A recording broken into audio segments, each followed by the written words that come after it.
Hey YouTube, Culturedog Sam Hatch back here with another Blu-ray Spotlight video. I've been tearing through the extras on this thing, no pun intended, for months now. This thing actually got pushed back because of an issue with the audio on an early test pressing that had been sent out, and then replication was forced to restart and get everything fixed before it went out to public. So this was originally supposed to come out in September and got pushed back to October. But I got my original review copy way back in the day, so I've been literally living this release, just combing through all the extras and everything, and it is a very, very cool collector's edition of John Carpenter's The Thing. I remember The Thing coming out in theaters, and I was part of the problem. I didn't see it in theaters. So again, I was, barely 10 years old at the time, so that may have played a factor in it.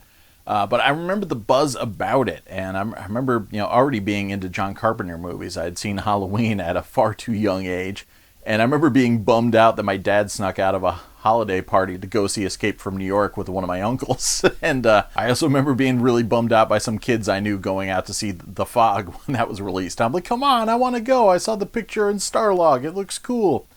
So by the time The Thing had rolled around, I was really interested in seeing it, but then knowing that I would probably be completely terrified. And it came out at a very bizarre time for this type of film, and there's a whole story behind that, and it got crushed at the box office by things like Steven Spielberg's E.T.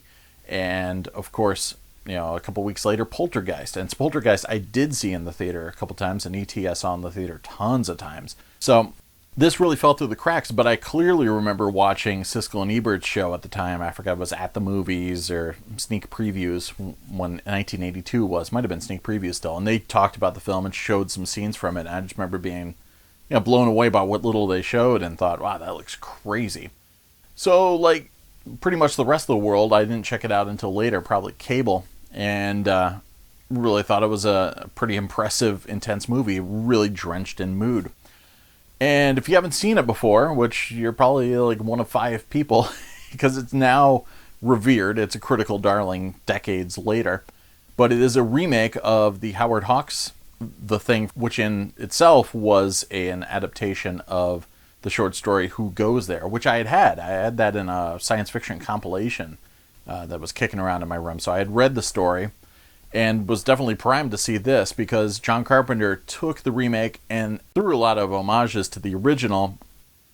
But meanwhile, the screenplay by Burt Lancaster's son, Bill Lancaster, focused more on the kind of character dynamics and what was in the original short story. And it's a cool off-putting film because it starts off in media res, essentially. It starts off at the tail end of another movie, which eventually was made, with a Norwegian Antarctic mission crew chasing this dog through this frozen wilderness, and you have no idea what these guys are up to, if the dog has reason to be shot, if you're rooting for it to escape, etc. And then it finally encounters this Antarctic research station loaded with these very different individuals, and they come into possession of this dog that may have more to tell than anyone would guess by just looking at it.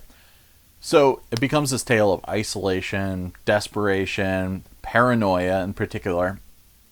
And it doesn't go out of its way to explain the backstories of all these characters. There is a TV cut that tried that, but that doesn't really help the film.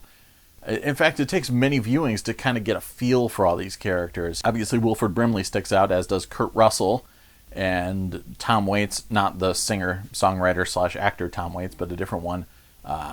Keith David in there, and it's just this sprawling cast of so many different characters, and Richard Masur's in there, who had to turn down a role in E.T. to play this role as the guy who's in charge of all the dogs.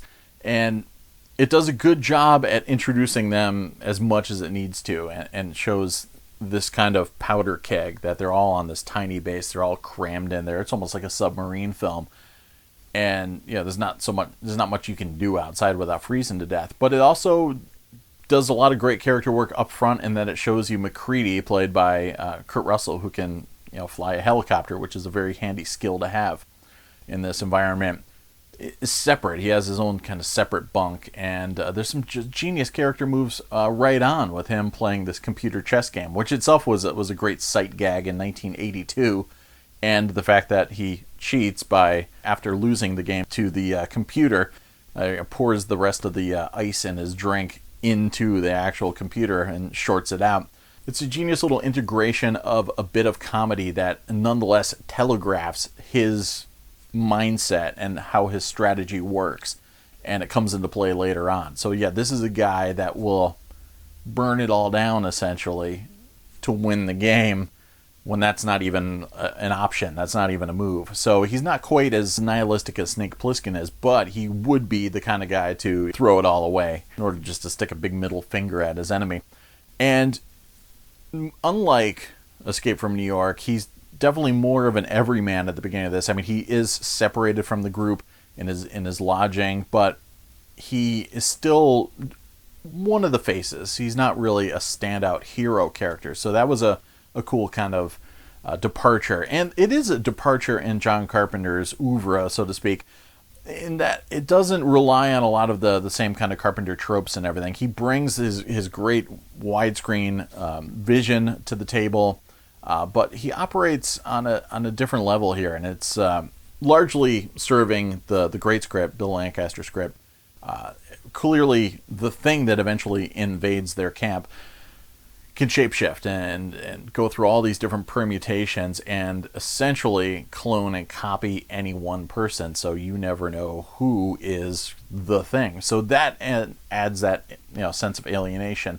And a lot of that's driven from old Red Scare films and that whole kind of concept that you could never tell if a communist was among you. So it really ratchets up the tension. And there's some cool excursions beyond the camp to help kind of show you the landscape, where they travel to the Norwegian camp and to see what they were working on and what happened there. So that was cool. It gives you a little bit of a breather. You can see some gorgeous vistas as these guys are dwarfed in these snow-capped expanses of nothingness. And the film's got a kind of pedigree as being a Lovecraftian film, even though it's not directly a Lovecraftian film. In the Mouth of Madness is more of a Lovecraft film, so to speak. But the nature of the beast in this, I think, is what keeps it Lovecraftian, and the fact that there's some Antarctic goodness in here, because At the Mountains of Madness, has a similar kind of research in the snowy wilds and things, from ancient times going wrong. So yeah, it's got a good mystery because it's solving the mystery of what was going on at the beginning of this film as you're trying to figure it out as well. And sooner or later you realize that everybody's in a little deeper than they expected, and somebody's got to step up to the plate and find a way to figure out how to identify the enemy and somehow destroy it. So it does a great job at using this small playing field as almost like a chessboard, kind of like what David Fincher did in Panic Room. You have all these different guys in different parts, so there's this, strangely for how confined it is, there's this kinetic movement to it, because there's always a group of people in one corner being interrupted by something happening somewhere else. So it's constantly moving, it's constantly evolving, it's constantly throwing new threats at you. And this film is remarkable for being probably the prime example of more is more. John Carpenter himself knows that less is more. If you talk about lauded, celebrated critical hits for horror films, you're thinking of Robert Wise's The Haunting, a film that is completely revered for not showing you essentially anything. And Carpenter knew when not to show things in Halloween. He even in The Mouth of Madness, he knew just how much to show of the creatures in that to kind of give you a feel for them, but to not have them stand out as a rubbery mess. And then you have this film coming out at a time when Star Wars had hit and effects were going gangbusters, so there was really no impetus to slow down on that front. So a year after this, you had Return of the Jedi, which was a latex monstrosity. It just, everybody was puppeting and or dressed up in an outfit, and it looked like it. So this is one of those rare occasions where it lavishes detail and the camera just lingers on the special effects, the practical effects of this film. And I think the success of that is largely due to Rob Bottin, who came up with all these concepts, and in the special features here is pretty much painted as this madman who kept creating these bizarre ideations and running at people these sketches of what if we do this, what if we do that. And I think that's what makes it work, because he was operating on another level. So if it was just a mundane monster and you're showing it over and over and over again, it just wouldn't work. Wilford Brimley in particular did not like the approach this film had, where you're just showing the gore, you're showing the creature's remains and all that stuff, forever. But it worked, and it was because of the imagination of the design and the innumerable different forms the creature can take. It's just such a flight of fancy, and from bizarre tendrils popping out, and it just always changes the game whenever you encounter it. When you think you've got it cornered, it's going to crawl into the ceiling. When you think you've done this to it, it's going to tear into multiple pieces, and it's just so imaginative. So I can't really think of many other films like this that have succeeded in showing the viscera, showing the special effects as much, and then yet still being like a critical darling. So it is completely a unique feature. And it's got an amazing score by Ennio Morricone, and for years I was always scratching my head because it sounded so much like John Carpenter's work, and there's an explanation for that in some of the special features here. But it's very just languid, with this pulsing beat behind it all that's just steadily drumming the into your skull, while this kind of feeling of despair wraps around you from the rest of the score. And that's really a feel in this film it's a lot more not really depressing, so to speak, than John Carpenter's fare, even his more apocalyptic films. But it is definitely a little more hopeless than a lot of his films, because you really don't hold out a lot of hope for these characters trapped in this remote landscape to be able to succeed against this creature with innumerable forms and great intellect, and then to somehow escape out of there and make it back to some sort of warm territory. So really, really intense film, gorgeous in widescreen. So you really have to see this film letterboxed or in 35mm if possible, and anamorphic. And it's a film that I had seen on laserdisc. I had bought the laserdisc around 93 or 94 or so, and that was what I watched until I bought the DVD, and I had skipped over Blu-ray all till now. I had heard there were some problems with the earlier Universal release. So it was cool being able to encounter the thing in high definition for the first time in this collector's edition. So there's a 2K scan of the interpositive supervised by Dean Cundy, and it looks gorgeous. The details really pop out of the screen, when you can see the Chevron logo on one of the spent oil cans as the camera's panning past. And the colors are different than before, but really gorgeous. They fit the steely kind of bleak tone of the film, and there are some amazing otherworldly blues, especially in the outdoor scenes. And this film was smart to kind of restage some scenes where everybody was trapped inside and move it outside whenever possible. Obviously you're going to freeze if you're out there too long, but it did a good job at changing the scenery a little bit so it didn't feel like you were just watching a stage play. But oh god, some of the blues in the nighttime scenes are just great. They just explode off of the screen. Apparently there was some problems. I know my buddy John Froelich, who also did a review, I'll put the link below, you can check it out. I haven't watched it yet because I'm going to film this and then watch his review. But he had mentioned that there was an issue with DNR removing some of the details in the earlier Blu-ray rendition, including a ping pong game between a couple of characters where the ping pong ball essentially was rendered non-existent. So all that stuff is visible here. Very, very sharp details, more than you'd ever want to see of the thing. And a very, very strong contrast. The blacks were really deep, rich blacks, and it's that kind of look that I like. I know some people kind of prefer a more detailed, grayish kind of palette, but I love that stark contrast and those really bright, punchy whites and blues in this. It was definitely right up my alley in terms of picture quality. There are a lot of audio options. There's a 2.0 version. There's a 5.1 version, which I'm assuming is the same one ported over from the previous Blu-ray. But there's also a new 4.1 track created from the original 70mm 6-track Dolby Stereo soundtrack. I was actually really excited to check that out, but my receiver does not handle strange DTS derivations because it's an older receiver from when DTS was first being integrated. In receivers before that, you had to buy a separate DTS decoder box and plug 6 actual cables into the back of your receiver. So it can handle bass management and phantom centers and all that stuff for the 5.1, but it doesn't know, and 2.0, but it doesn't know what to do with DTS mono, and it didn't really know what to do with the 4.1. It played everything except for the center channel, so it was...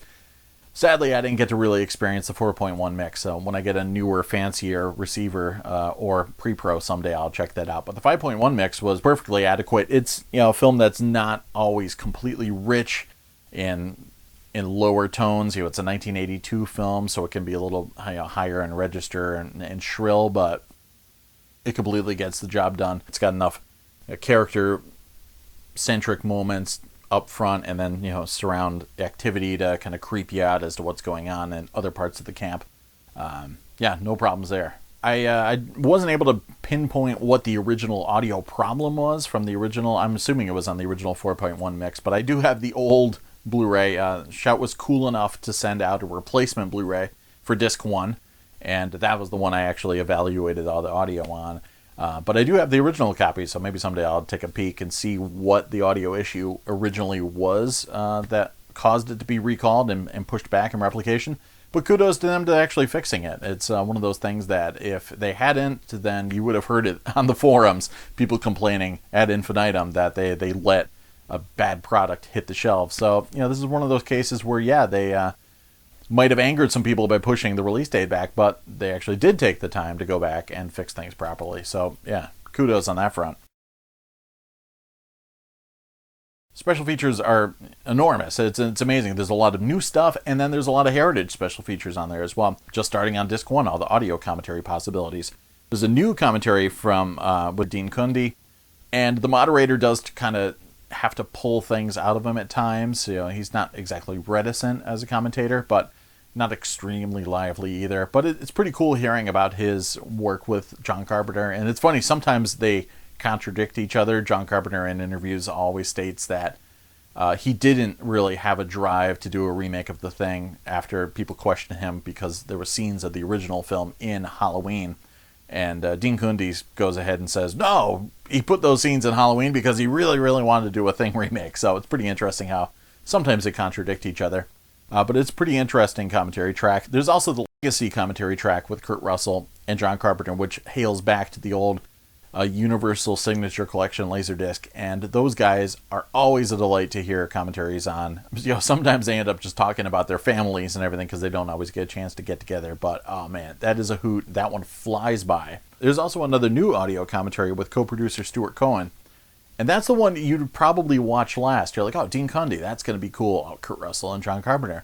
But the Stuart Cohen one was really, really exciting. It was a cool commentary. He was definitely enlivened, interested in it, and he had a lot more knowledge of the production than the director has because he was involved in this and how it came to be.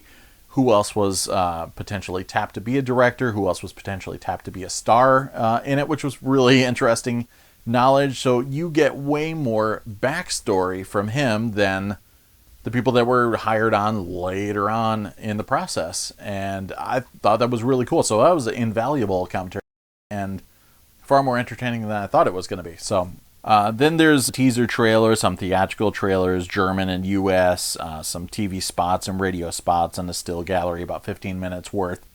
And then disc 2 is this cornucopia of new and old special features. There's Requiem for a Shapeshifter, which is the half-an-hour interview with John Carpenter and Mick Garris. And that was really cool. John Carpenter can sometimes clam up when he's talking to journalists in particular. But if he's talking to either young film students or other filmmakers, he will definitely go out and answer questions that he may be tired of answering. So it's a much more interesting interview than some of the other ones that you'll find on YouTube, where he's just not excited about another journalist talking about how amazing he was and sewing his tongue down the back of his trousers.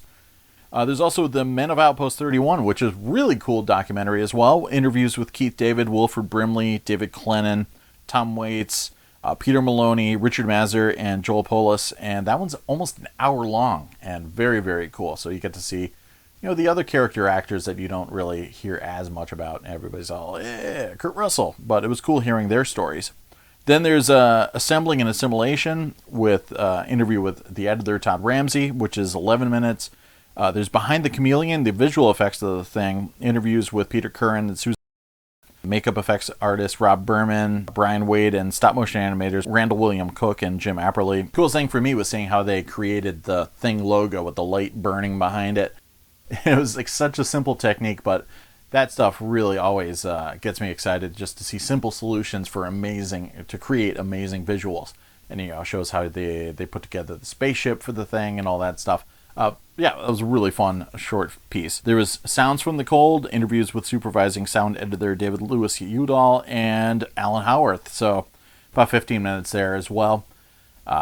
Very cool stuff. And again, by this point, you're realizing that, wow, as comprehensive as the special features were on the old Universal Laserdisc that got ported over to DVD, there's no reason not to go out there now again and get some more stories, get some more footage, because this new stuff is really good. Case in point being this next short feature at about 16 minutes, but it's between the lines, an interview with novelization author Alan Dean Foster. So the nerd in me freaked out at this because Alan Dean Foster, he wrote Splinter of the Mind's Eye, the sequel to Star Wars. He wrote just about all of the novelizations for all the big Hollywood movies that I would pick up back in the day from Paperback Booksmith. So, this guy was a dude I'd seen his name on the spine of so many of my books. I had read all of his adaptations, but I'd never seen anybody talk to him before. I don't think I'd even read a single magazine interview with him before.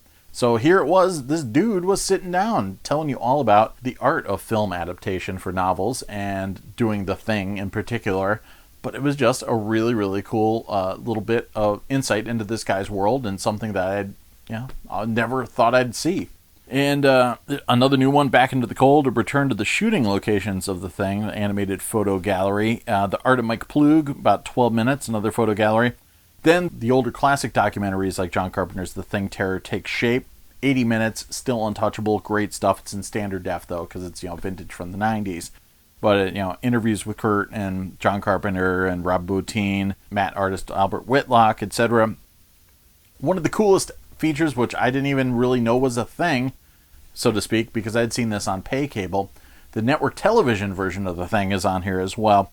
It's about 92 minutes. It's an SD. It's in rough quality, but it's crazy. Like, they really worked at this film to make it accessible. It's totally bizarre, and it's got all these goofy narrations early on that tell you all about these characters. Windows, he's looking to contact the outside world. And MacReady, helicopter pilot. Really, really goofy stuff. So, that was a trip seeing that. So, way cool that they included that.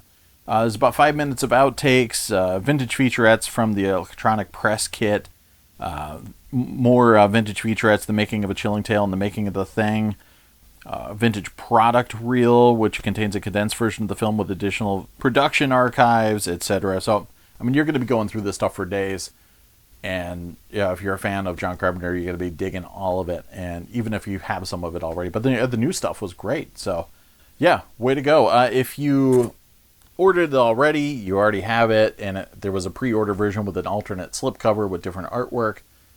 So that's out there as well. Nowadays, it's probably going for money on eBay already. But 2 discs, really, really good stuff. I can't be happier with it. And there's no... the Stevie Wonder music was in it, so there wasn't like there was something missing sonically, and this will be my reference go-to thing for some time, even though I still have the old Laserdisc, and that'll be fun. But John Carpenter's framing is so wide that Laserdisc has a problem with aliasing, and in particular with his, it just can't handle the fine detail of the straight lines because he will pull his camera so far back. So check out Halloween in particular. For some cases in point of that. So it definitely helps having it in HD because he's just got such a wide vision and there's so many fine details within that vision. So, you need all the extra definition you can gather. And it's majorly impressive for a film that's technically a remake, for it to be so influential and still be copied to this day. And the X-Files in particular ripped off the thing wholesale in an episode called Ice, and then recycled that, transferred the ice for fire in later seasons. But the whole concept is cherry-picked over and over again, and so it still resonates today for sure. So yeah, The Thing looks gorgeous, sounds really good, and features an amazing bevy of special features. So yeah, check it out. Get ready for Halloween. Hopefully you're having a great October, and I'll be back with, definitely more spooky stuff, because I'm doing the 31 horror films in the month of October challenge again, and this time I think I'm going to do it. I think so. But anyways, thanks for hanging out. Hopefully you enjoyed this Spotlight review, and I'll talk to you soon. Cheers, everybody.